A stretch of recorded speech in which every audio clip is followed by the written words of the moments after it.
kurikulum, kemudian kurikulumnya, kemudian yang tergabung dalam MTS yaitu tenaga kependidikannya, kesiswaan, keuangan, kemudian manajemen sarana dan prasarana, kemudian manajemen pengelolaan hubungan masyarakat. Ya, di sini kami menanyakan hanya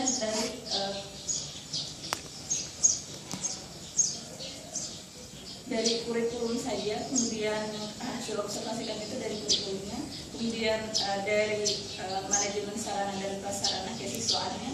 Ya, jadi hanya ada tiga komponen yang kami teliti. Namun karena guru-gurunya dapat memberikan informasi lebih lanjut, jadi guru-guru di bagian manajemen kesiswaan menjawab pertanyaan-pertanyaan kami yang berhubungan dengan sekolah itu. Ya.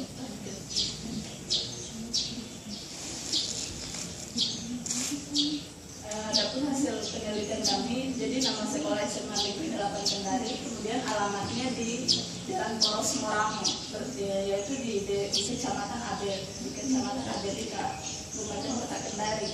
Jadi sekolah itu didirikan pada tahun 2008. Kemudian nama kepala sekolah untuk yang sekarang ini bernama Dr. Agus Arif Hasan MPD. Ya. Beberapa pertanyaan yang kami tanyakan kepada guru-guru tadi, beberapa orang guru tadi, yaitu Pak Sujarwin, kemudian di bagian kesiswaan, kemudian ada Pak Bahrin di bagian BK, kemudian dengan kepala sekolahnya kami tanyakan yang tadi. Ya, di sini ada beberapa pertanyaan di mana di sini kurikulum apa yang telah diterapkan di sekolah ini. Jadi mereka untuk saat ini masih menerapkan kurikulum KTSP. Kemudian yang kedua, bagaimana pelaksanaan kurikulum KTSP di sekolah ini. Ya, di sini mereka guru kasih jadi menyatakan bahwa penerapan KTSP di sini sudah berlangsung sangat baik, sudah berlangsung efektif. Kemudian bagaimana dengan program tahunan, apakah dilaksanakan di sekolah ini ya?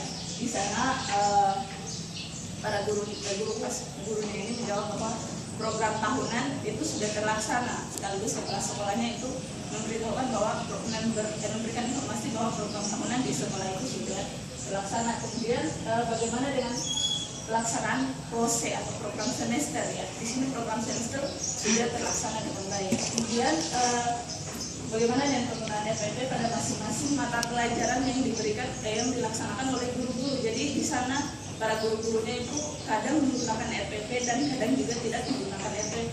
Jadi kemudian terus dengan bagaimana dengan silabus. Jadi karena silabus itu dibikin memang untuk tersedia setiap tahunnya, jadi silabus itu sudah terlaksana. Hanya saja pelaksanaan RPP di sekolah itu masih kurang efektif. Yang mana guru-guru di sini masih kurang memperhatikan RPP. Jadi RPP itu ada ketika ada proses evaluasi. Yang mana di sini RPP masih kurang efektif. Jadi RPP itu guru membuat RPP hanya pada saat proses evaluasi dari kepala sekolah dan pengawas seperti itu. Kemudian bagaimana dengan proses pelaksanaan evaluasi kurikulum di sekolah ini? Ya. Jadi proses pelaksanaan evaluasinya tadi seperti tadi ketika ada proses dokumentasi, jadi ada dokumentasi untuk setiap tahunnya.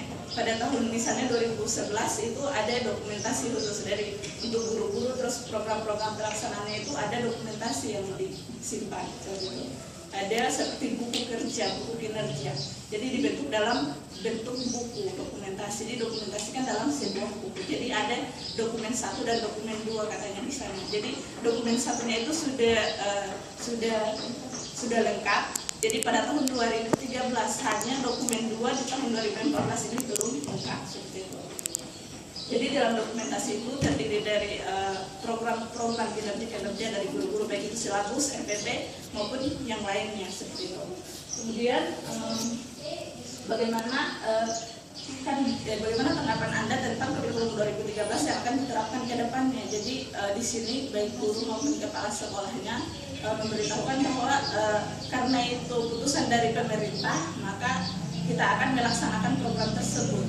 Ini kan program ini sebenarnya kurikulum, jadi mereka berpendapat mereka sangat menentang kurikulum 2013 ini. hanya saja mereka harus mengikuti apa yang diajukan atau diperintahkan oleh pemerintah. Gitu. Kemudian apakah pada tahun ajaran baru akan seperti untuk kelanjutannya, jadi kurikulum 2013 pada tahun ajaran kedepannya akan dilaksanakan. Kemudian saya menanyakan juga bagaimana pendapat Anda tentang perubahan kurikulum.